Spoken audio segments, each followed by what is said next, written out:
So please welcome Grace Hernke and Jeremiah McGuire, students from our OUHSC Nutritional Sciences department. They will be talking about mindful eating today. So really appreciate that. This should be a really interesting topic. This goes along with, last month, March, was National Nutrition Awareness Month. So this kind of continues along with that nutrition awareness, education, and we will continue to have a series of these nutrition presentations from our nutritional sciences students throughout the rest of April until the first week of May. So I hope you can join for all those topics. So thank you, Grace and Jeremiah. I'll let you go ahead and take it away. And thank you so much, Lindsay. I appreciate that introduction. As mentioned, my name is Jeremiah McGuire, and I am a nutritional science student at the Health Sciences Center, and I am absolutely thrilled to be talking to you today about mindful eating. It is a topic I am very passionate about, and I think there is a lot of value in this topic for anyone, but I will turn it over to Grace to introduce herself. Yeah, hello everyone. I am Grace Hernke, and I am also a first-year CPMA student at the Allied Health Center, and today our presentation will be over mindful eating. So our objectives for this presentation are to be able to define mindful eating, recognize the 8 steps of mindful eating, apply the concepts of mindful eating in real-world applications, to identify individual barriers of the practice of mindful eating, and to identify opportunities to implement these practices. So to get us started, we would like to know what your personal definition of mindful eating is. You can go ahead and unmute if you would like, or you can use the chat box. So we'll give a couple minutes for that, and then we'll discuss. And there is absolutely no right or wrong answer here. It is just what mindful eating is to you, or if you've never heard of mindful eating and you have no idea what it is, that is completely fine too. Feel free to send that as well. Yes. Okay, so we have balanced meals, being aware of what you eat, not eating only because you're bored. Yes, we're going to talk about that. Paying attention. Yes, that's a big thing as well. Not overindulging. Yes, these are all great.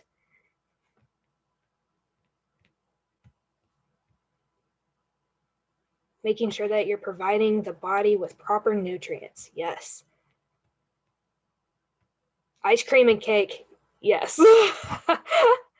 Yes, that's also good. Okay, so we'll go ahead and define it. So the definition of mindful eating is an approach to food that focuses on the process and experience of eating that food. This includes paying direct attention without judgment, moment by moment, and taking the time to acknowledge your body's responses to the food. So paying attention to the experience of eating allows for the opportunity to become more aware of your physiological cues of hunger and satiety. This also can lead to better management of food cravings and overall improved diet. So now that we know this, Jeremiah is going to lead us in our first mindful eating exercise. Yes, and this one will not actually involve any eating, but I promise you it is still extremely valuable in demonstrating how mindfulness can impact our eating. So it is going to require that everyone close their eyes, and I will walk you through this process. It's going to be a guided imagery style of exercise. And if that makes you at all uncomfortable, please feel free to turn off your camera. If you'd rather have a little more privacy while you're doing it, that is completely fine. So if everybody would close their eyes, and if you're sitting in a chair, can have your feet on the ground, your hands either on your lap or your knees, and we will go ahead and get started. So first, we're just going to kind of notice how we're breathing in this moment, and just kind of stay with our breath. We don't have to do anything to it. We're just going to take our breaths in and out through the nose and out of the mouth. Now for our next breath, we're going to count to 4 as we inhale. So, and exhale. Inhale for 4 again. and exhale. Now you can just breathe normally and just listen to me as I sort of guide you through this process. So imagine, if you will, for a moment that you're standing in the doorway of a kitchen. It can be your kitchen, it can be your childhood kitchen, it could be your parents, your grandparents, just a kitchen that you're very familiar with. And as you're standing in the doorway of this kitchen, you notice everything around you, the appliances, the layout, the countertops, the cabinets. Just take a moment to appreciate the setting that you're in. And as you're looking around the kitchen, you notice a cutting board on the counter with a knife next to it and a lemon on top. So you walk through the kitchen over to the cutting board and you just appreciate for a moment the lemon on the cutting board, the bright yellow skin, how it glistens. Maybe there's light coming in through the window. Now reach out with your hand and pick up the lemon and notice how it feels in your hand. The skin of the lemon, maybe it's bumpy, smooth. Maybe you can feel the little nubs on the end from where it was pulled from the tree. And appreciate for a moment this exterior of your food. Now set the lemon back down on the cutting board and pick up the knife in your other hand. Hold the lemon and slice it in half. And just notice how it opens. The interior of the lemon, the pulp, the surface, maybe there's a couple of seeds, the juice that came out with the knife. And pick up one half of the lemon and bring it up to your nose and take a big inhale and appreciate the smell of the citrus. Maybe there's a little bit of juice. You're getting a little bit of that flavor coming in through your nose. And exhale. Now move the lemon down to your lips and feel the interior of the lemon with your lips. It's soft, maybe a little squishy, maybe some juice running down. Now open your mouth and squeeze the lemon inside. Notice the sensation and the feeling of the juice of the lemon as it enters your mouth. Okay, now everyone can open your eyes if you will. So would anybody like to, either in the chat or if you wanted to unmute, describe to me how that exercise went for you?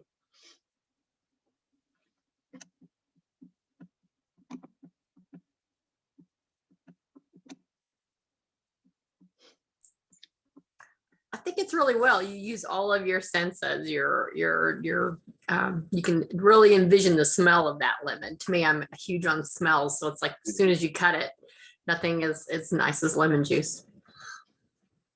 Yes, absolutely. And I think everybody really has different senses that they're more inclined to when it comes to eating. For some people, it's smell.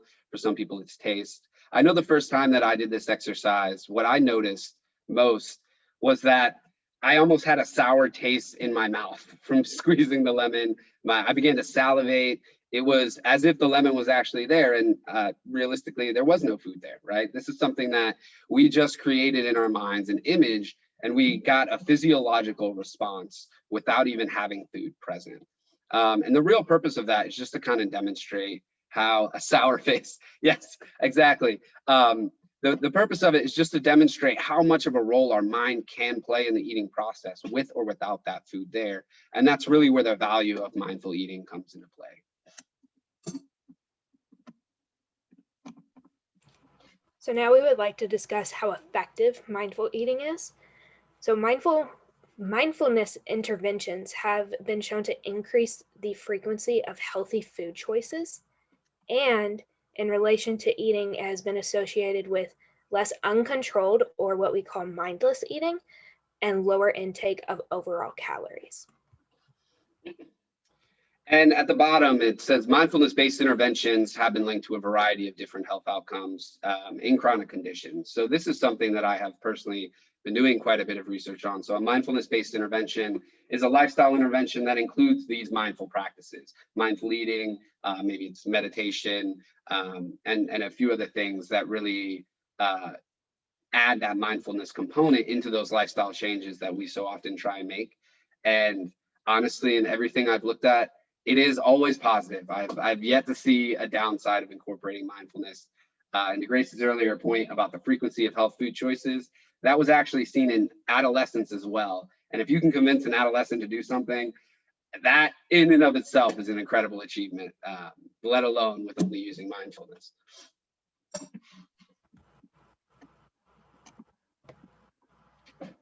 So now we're going to discuss the 8 steps to mindful eating. So our first step is creating a grocery list. Now, usually we would think of beginning the mindful eating process when we sit down and have food in front of us and we're about to eat. But here we want to discuss that mindful eating actually starts when we're making a grocery list, shopping, and recognizing where the food comes from.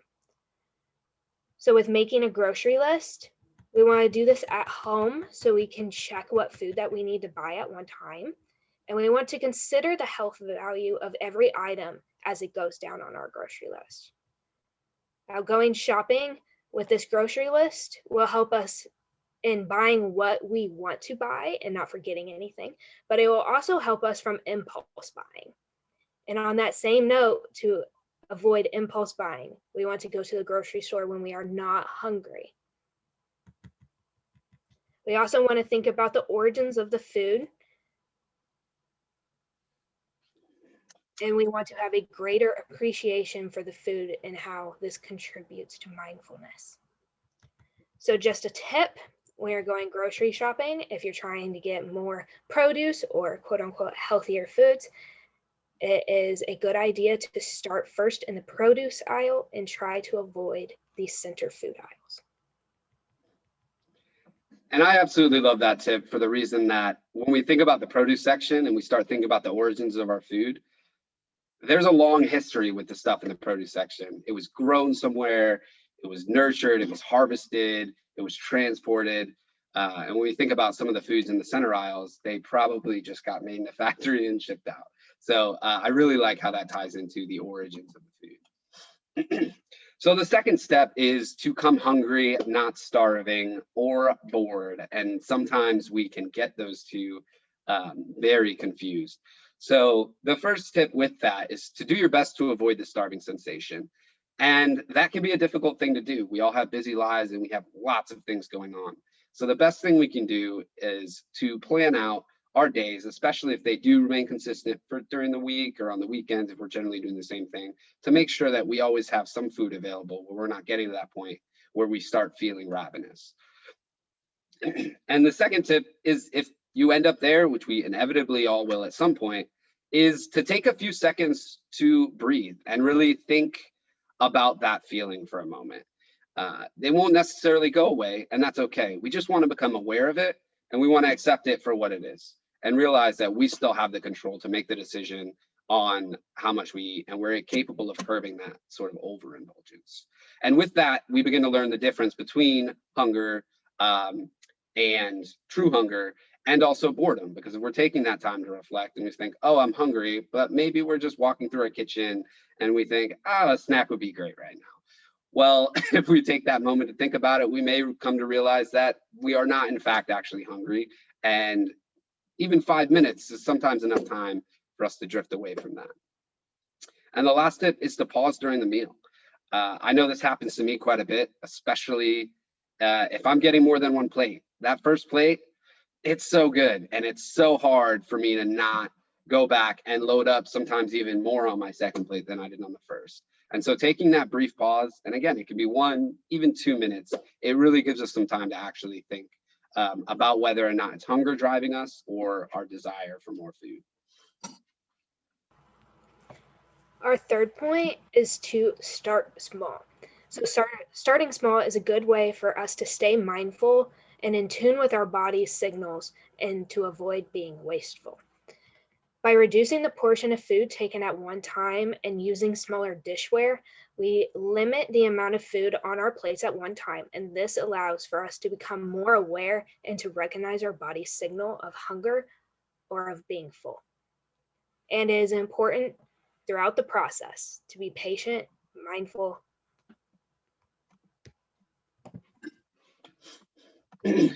And this one has to be in there, right? Because we can't talk about eating or mindful eating without saying that you need to enjoy your food. And that is really the most important part about food, is if we are actually enjoying it, or are we again eating because of other factors such as boredom, or that ravenous feeling. So again, reflecting on the food's journey, where did this food come from? How did it get here? Was it grown? Was it made from something else? Even if it's, you know, something like chocolate, I mean, you can think about how it's made in the factory. They have these giant vats, they're spinning it around. I mean, there's really an art to the food's journey that we often overlook. And then be present in the moment. I mean, if we're eating, shouldn't we give that the attention it deserves? This is something we have to do every day. It sustains us, it keeps us alive. And just by being present in that moment and giving it the attention that really that we should, because it is what keeps us alive. And then with that, also appreciating your company. And you can do that while you're being mindful of your food, but when you remove these distractions, it really lets you appreciate your food and appreciate the company that you're with, because I think we've all had an experience of sharing a meal with a friend or a stranger and really feeling so much better after doing that because of that shared interaction. So this is along the same lines as Jeremiah's first exercise that he walked us through, but we want to bring all 5 senses to eating our meals. So it's important to stay in tune with all 5 senses throughout your meals and snacking. We want to analyze the food's appearance, how it feels, how it smells, how it sounds when we're preparing it, and how it tastes when we're eating it. By paying attention to the food throughout the process of preparation, cooking, eating, and what we sense and what senses we use at what time. Also consider the colors, shapes, textures, and aromas of the food. And keep in mind that an essential part of mindful eating is paying attention to the food at all times, but not passing judgment. And I really love the consider the different colors, shapes, textures, and aromas, because that's part of the reason that we lead to these healthier food choices, because we want color on our plate, right? Like there's nothing more appealing than seeing a plate of food and seeing this wide array of different things on it. So that's one of those things that can lead us to making those alternative choices. Take small bites, and this is a tough one because I know when I'm eating, sometimes I just want to get as much as possible as quickly as possible. But there are some ways to go about doing that other than just saying take small bites, because I think we can all think about that, but how do we actually do it? So one is to cut food into smaller portions. And that can be even before you bring your food to the table. You can do that ahead of time in the kitchen after you finish preparing it, and you can get that plate ready so you already know going into it that these are the size pieces that you're going to be eating. And then if you can, use smaller utensils. So for me, I used to use tablespoons to eat yogurt, and I realized that simply by switching to a teaspoon, it significantly increased the amount of time I was spending eating it, but I also got to enjoy it for a longer period of time, and I was still able to eat yogurt, which I obviously enjoy. And then use utensils for all food. So this is going to sound really strange, but about 2 years ago, I started eating pizza with a fork and a knife, because there was one day where I had pizza and I was also doing something on my laptop and I didn't want to get the keys dirty. And I've been doing it since, because sometimes with those finger foods, we take a lot bigger bites because that's just what those foods seem like they require. And if we can use a fork and a knife, one, pizza, your hands stay a lot cleaner, which I personally love. But also it gives us the opportunity to have those smaller bites. And then if you do all these things and you still feel like you want to take some smaller bites, count them. And you'll be surprised to see how few or how many bites it takes you to actually eat something. Do you eat a slice of pizza in 5 bites? There's no way of knowing without actually doing it. And it's a relatively easy thing to do. So next we have chewing completely. When chewing your food, it's important to notice how fast you are doing so and to adjust your pace of chewing to allow for full flavor and appreciation of your food. As mentioned before, it is important to stay present and notice all aspects of the food that you're chewing, including how the texture changes and how the flavor changes. Recognize that the food you are consuming recognize how it makes you feel. physically and emotionally. And while you're chewing, a variety of flavors are released. So recognizing and analyzing these flavors and how they change is another means of gaining greater appreciation for our food. And then lastly, it is important to savor our food and not to speed through our meal or quote unquote inhale our food. That's a tip I need to reflect on a little bit more probably. And in conjunction with that, it really is to take your time. And if you are eating and you are in a rush and maybe you don't have that much time, well, that's okay. This isn't necessarily something you have to be doing every single time you are eating. But when you do have the time, make that time and make that time dedicated to the act of eating. So you can do this by eating slowly, right? But again, we all know that can be hard to do at times. But take a break. Take a break in between your bites. Just breathe and appreciate that last bite you took for a moment before you get started on the next one. And a great way to do that is just to set your silverware down. I guarantee you, if you do that for one meal, you'll be surprised at how much longer it takes you to eat if you're putting down your knife and fork or spoon throughout that meal. And then lastly, appreciate the setting as much as the food. I think, there are all restaurants that we like to go to, and sometimes that's for the food, but sometimes that's just as much for the environment. So we can take that into account while we're eating, and when we're taking that break to breathe, we can look around us and just appreciate that environment and that setting that we are getting to eat in. Oh, here's the fun part. So for this second exercise, we are actually going to get to use food and not an imaginary lemon. So I did ask if you do have it available to grab that indulgent snack as we sort of walk through all of these tips we just covered, which I know there was a ton of information in there. But I think there are definitely some reoccurring themes that we're absolutely about to focus on, and I'm going to be able to walk you through it. So I will actually need a minute because my indulgent food is going to be ice cream, and I kept it in the freezer to avoid it melting. But if you do have it handy or you need to go grab it, please feel free to do so now, and I will be back in about a minute or two, okay?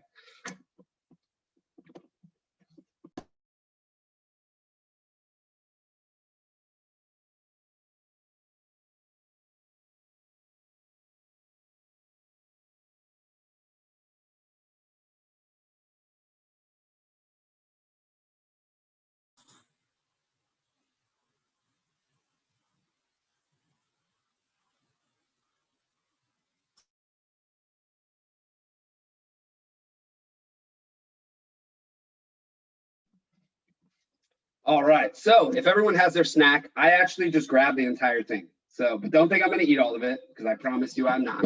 And I grabbed a small spoon, not a tablespoon. So refocusing on some of those things we talked about. So if whatever you're eating is in a wrapper, go ahead and unwrap it. We'll give you a few seconds to go ahead and do that.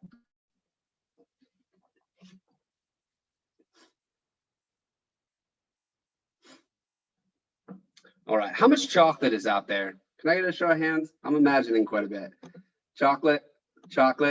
Okay, all right. Well, I'm right there with you.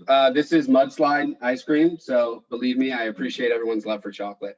So while you have it there, if you have it in your hands, that's fine. If you want to set it on the wrapper, just take a look at it for a second. And don't worry, we're not going to close our eyes again. We don't have to do any more breathing. We're just going to take a look at the food. How does it look? Right? I mean, when was the last time you sat down and actually appreciated that piece of chocolate or that peanut butter cup or that ice cream and just took a second to really look at the food itself? I know mine looks delicious and I'm having to restrain myself from actually already starting to eat it. And that's really the big part of the process. Okay. So if you want to break off a piece, right? We're not going to do the whole thing unless it's very small. So break off a piece of it and just kind of see how it feels. See, I have a spoon, right? But I mean, look at it. How does it feel in your hands, right? Is it starting to melt? Can you feel the textures of the chocolate?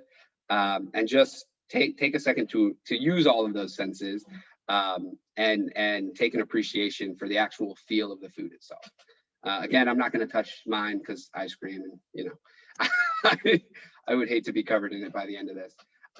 So now we're going to go about it similar to the lemon, right? I mean, just smell it. What does it smell like? I mean, if someone asked me to describe the smell, how would I other than saying chocolate?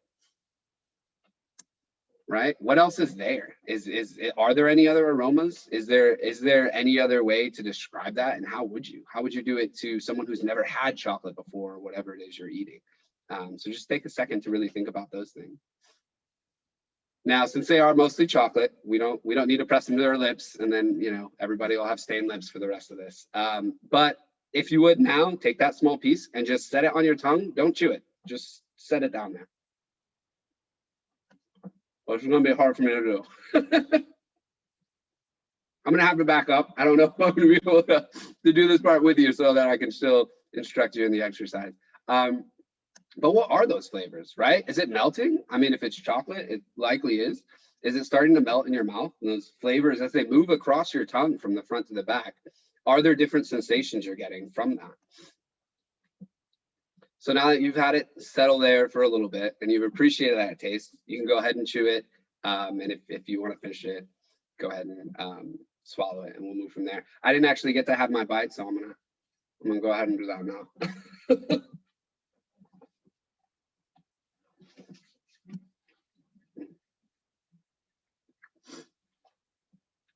Oh, that's good. So after doing that and taking the time to actually do it, do you feel like you got more of a benefit? Do you feel like you were able to satisfy that craving that you would usually have for that thing a little bit more than you normally would if you just sat down and just ate it, you know, like we all normally do?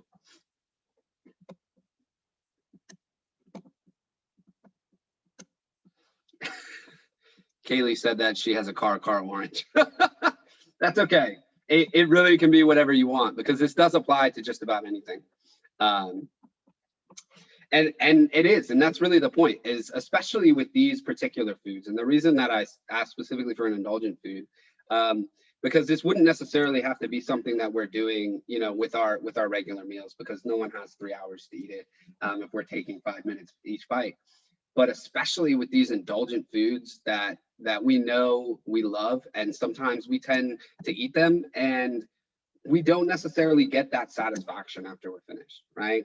And that's what we were looking for. We were looking for that satisfaction, and there's nothing wrong with enjoying chocolate.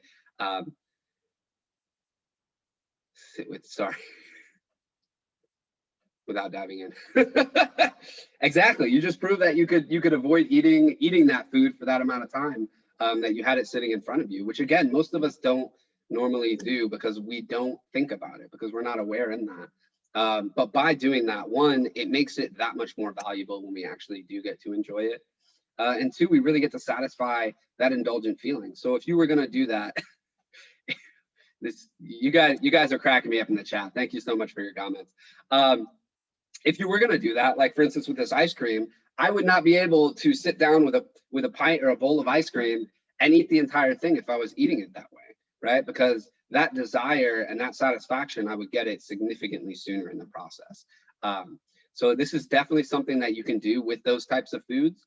And then with your meals, it's also something you can incorporate, just maybe a little bit reduction in the overall time frame of it.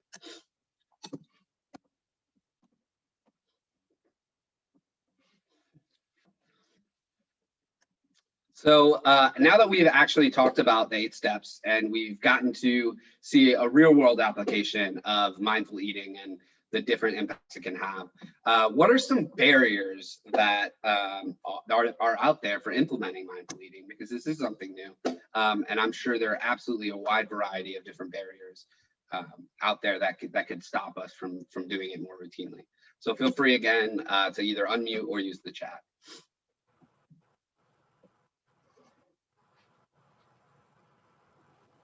And I will actually go put away this ice cream so it doesn't all melt while we are getting that sent through the chat.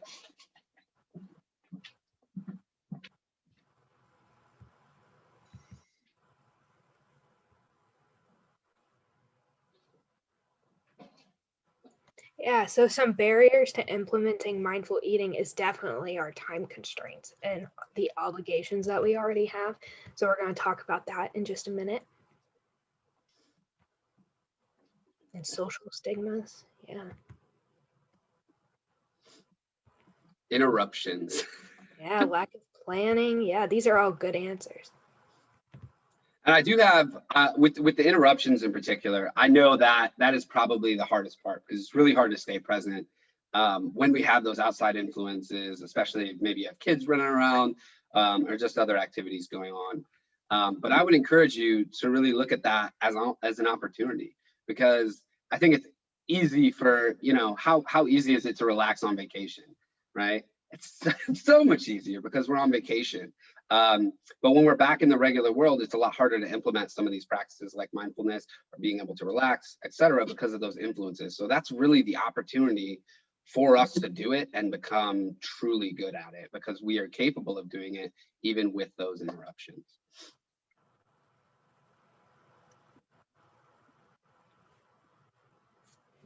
Yeah, so I went ahead and I came up with some barriers just to help us in this discussion. And I provided some mindful eating solutions that we can utilize to these barriers. So for like our everyday obligations and our busy lifestyles, our family, work, errands, like sometimes we get overwhelmed and we do not have enough time to implement a whole lot of time into our meal. So to work with these time constraints in everyone's schedule, a solution would be to utilize mindful eating in the way of like making the grocery list, going grocery shopping, getting everything you need at one time, and then possibly meal prepping. Another barrier would be like an environmental issue or time of day. So this is kind of like, you know, our everyday lifestyle. We eat at this time and follow normal eating patterns. So we want to recommend avoiding the sensation of starving that can lead to overeating. Again, we want to recognize the hunger sensation and avoid eating when we're not hungry. So kind of not fitting in to the usual time of day constraints. So next we want to recognize emotions, because emotions are deeply tied to the food that we eat. And so we know one of the main emotions that leads to eating is stress. So stress being one of the main contributors, to manage this, we can utilize mindful eating and recognize all of our senses, enjoying the food and spending time to recognize if the desire to eat is either hunger or if it's something else like anxiety or stress or boredom. And then lastly, we are continually taught to not be wasteful of our food and to make a happy plate. And that was also mentioned in the chat. So to avoid overeating because of this, we want to recommend utilizing mindful eating and starting with small portions of food and taking your time to eat and paying attention to your physical cues of hunger and satiety. And I know that was a big one for me. I grew up in a household where you finished your plate. It was almost like a badge of honor. And I think that is true for a lot of us. But that does lend itself to us not listening to our bodies anymore, because we have that innate now characteristic that we've learned that is what we're supposed to do. But there is nothing out there that says you have to, and you can eat enough and not be wasteful and not have to finish your plate every time.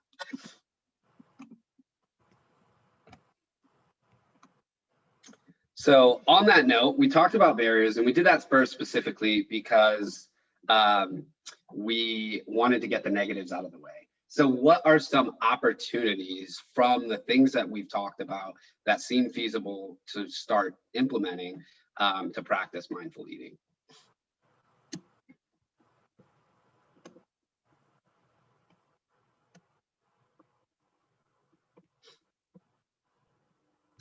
And thank you, Cynthia, for that comment. I absolutely agree. I think that's another big part of it. When we talk about that time constraint, that isn't necessarily as common in other cultures, because they do designate that time specifically for those family meals, because that is what they're valuing over necessarily, you know, that really quick and easy meal, so we can keep getting on to our other things. Pre-make meals, I love that one. Sticking to a shopping list, absolutely. That can be tough. We've all been at the grocery store and seen that new item or whatever it is that's on sale, and we suddenly, you know, we get that, and now on a different aisle, we start splurging on some other things. Peer snacks. I love that. I love that. There's nothing better than sharing food with someone else. I mean, you get to be generous and you get to enjoy it with a friend. So smaller grocery cart. If you can do that, by all means. Sometimes I find myself going to the grocery store just because I put it off for too long and I can't always fit everything in one go. So absolutely. Those are fantastic. I know Grace has come up with a few as well. And I'm absolutely positive that some of them are up there. Yeah, so for our opportunities, we know that everyone has to eat, so we might as well do it mindfully.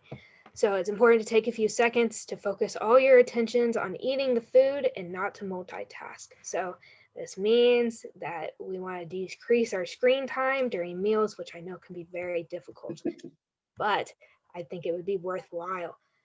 So everyone needs a moment to slow down. We can't be go, go, go all the time. So slowing down and focusing on the process of eating and listening to your body is also very important. And then mindful eating is not all or nothing. This is very, very important and one of our main points. This can be implemented slowly into your daily routine, one step at a time until it becomes a habit. And it absolutely should be. It's a practice like anything else. And the more you practice it, the better you're going to get. No one wakes up and immediately runs a marathon. You have to start slow and you build on that. And eventually it will become second nature and you'll overcome that initial resistance you might feel. So before we wrap up, we just have some general food for thought over our 8 mindful eating points. So when preparing to buy food, it's important to recognize that there are many influences of the food that we are choosing to eat. These could be cultural influences. These could be, you're hungry and just picking up whatever. There's many influences. It's important to know yourself and your hunger cues and eat when you are hungry and listen to your body so you stop eating when you're no longer hungry. While eating, it is important to start small, to stay aware, reflecting on your food that you're consuming, and it is important to enjoy your food and pay attention and minimize distractions. It's important to utilize all your senses at every step of the process, including buying, preparing, cooking, and eating food. While eating, take small bites and recognize the health benefits of all the food you are consuming. At mealtime, limit intake of high-calorie drinks so you can spend more time enjoying the nutrients of the food that you're eating. This will also help in fully tasting the food while you eat. And then lastly, take time to reflect on the mindfulness or mindlessness of your meal. And on those last 2 points, if you want to try this, I highly encourage it at least once. Try having a meal without a drink and notice that you suddenly will chew your food completely because you don't have anything to wash it down with. And I promise you it'll be fine, but it will feel a little uncomfortable because we so often are accustomed to, we throw a bite of food in our mouth, then we immediately wash it down with a drink and we don't have that opportunity to chew it completely. And when you are reflecting on the difference between mindful and mindless eating, remember to do it without judgment because that's not what the reflection is for. The reflection is to recognize what those driving factors were and then to use that as you move forward. But it's not about judging or staying stuck in that moment if you did happen to eat mindlessly or do something that you would consider a little more negative than positive. So in summary, the best way to eat mindfully is to become present in each stage of the process. So our 8-step process of mindful eating, they're all connected, every single point, and provide the best experience associated with mindful eating. When applying mindful eating, gradually apply these steps and it will become part of your routine.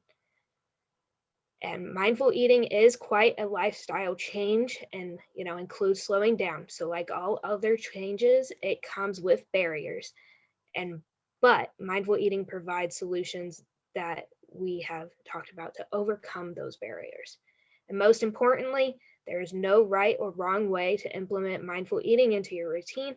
So everyone can approach this in their own way.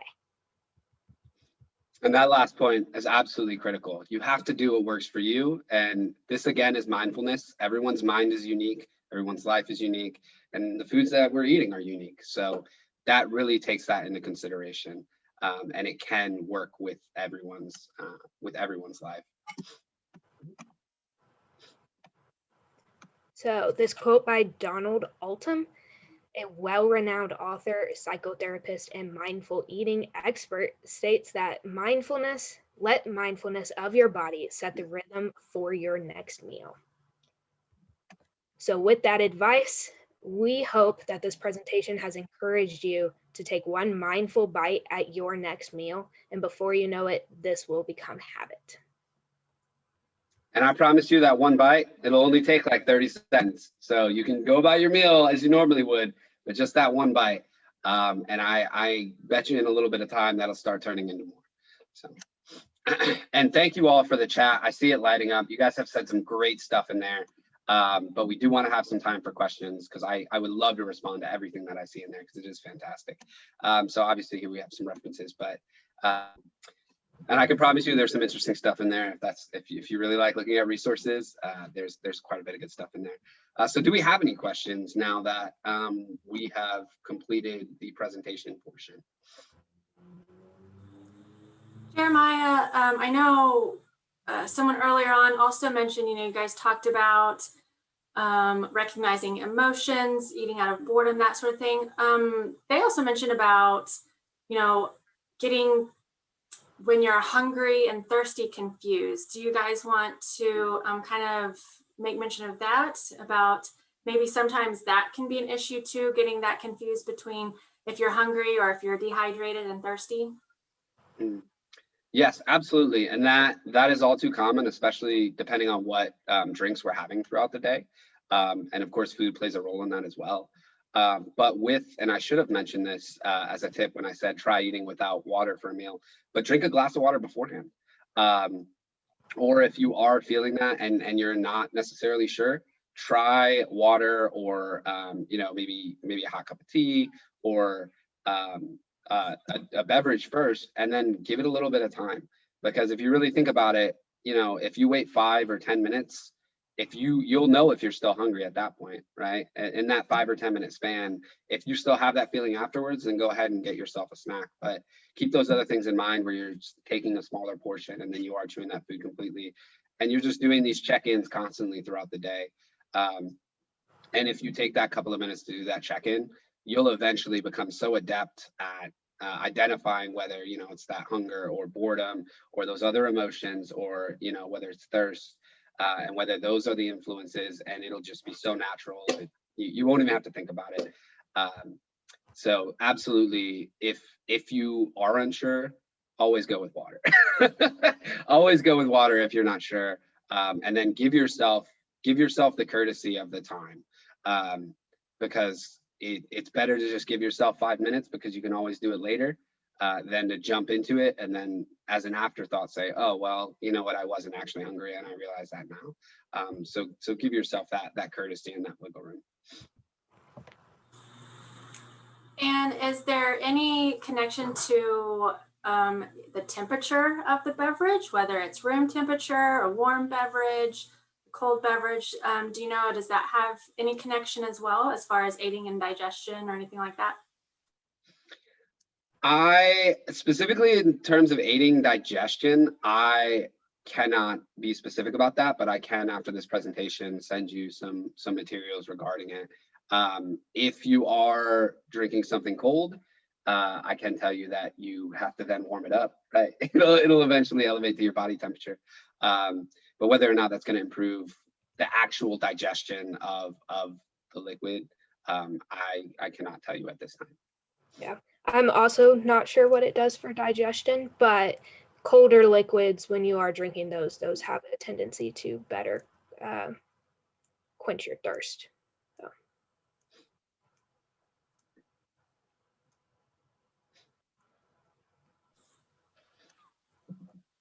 Do we have any other questions?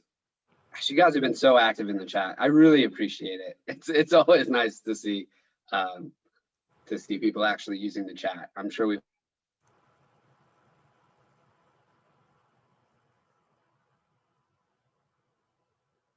Yeah, real fast before we go. I just wanted to say thank you to everyone again for using the chat. Me and Jeremiah really appreciate it. And this presentation was a lot of fun with you guys being so interactive. So thank you.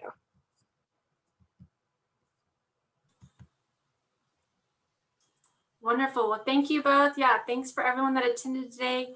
And we'll make sure that we'll send the slides and a follow-up email, and hope you can join us next week for the next nutrition presentation. So thank you guys very, very